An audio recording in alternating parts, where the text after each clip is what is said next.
Nous vous avons convié aujourd'hui pour vous parler exclusivement de la situation post-campagne électorale de la présidentielle du 24 février prochain.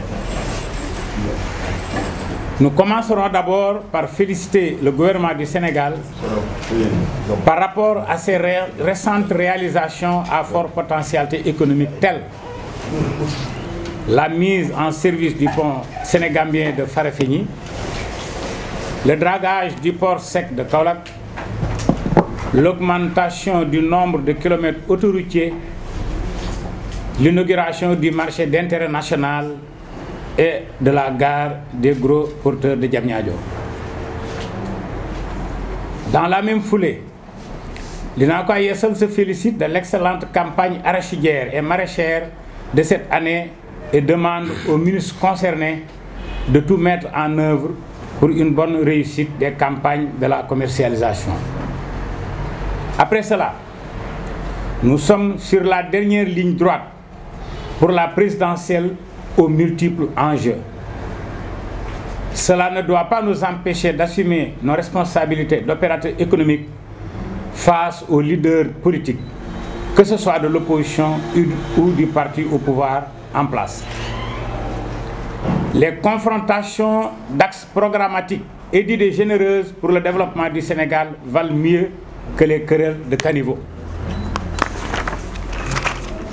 L'INACOA ISL condamne avec véhémence toutes les déclarations et actes appelant à la violence et venant de tous bords autour des prochaines joutes électorales.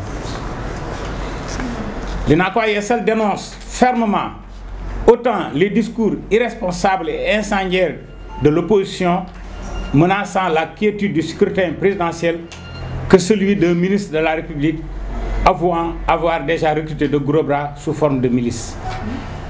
Sur ce, nous soutenons fortement les positions courageuses des imams et prédicateurs, du clergé catholique et des membres de la société civile pour une campagne et une élection libre, démocratique et apaisée afin de préserver la stabilité tant enviée de notre pays. Tous les leaders d'opinion, de quelque bord qu'ils puissent se situer, à l'instar de tous les khalifes généraux, sont appelés à contribution pour éviter au Sénégal des troubles. Ces éventuels troubles affecteront d'abord, comme il est de coutume, les opérateurs économiques, commerçants et autres acteurs du secteur privé national et investisseurs étrangers. Nous tenons à rappeler qu'une élection présidentielle n'est rien d'autre que un rendez-vous d'un homme avec son peuple, une confrontation d'un bilan et d'autres offres politiques, une pêche ouverte aux voies, mais dans la sérénité, symbole de notre culture démocratique, tant enviée et si chèrement acquise. À ne pas oublier que la majorité silencieuse, plus de 90% du collège électoral, ne milite dans aucun parti politique.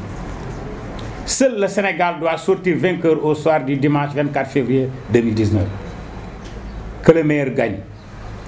Nous vous souhaitons tous une bonne et heureuse année 2019. Vous remercions de votre attention et sommes disposés à répondre à vos éventuelles interpellations sur le sujet uniquement. Fait à Dakar le 25 janvier 2019 pour le Bureau national de président.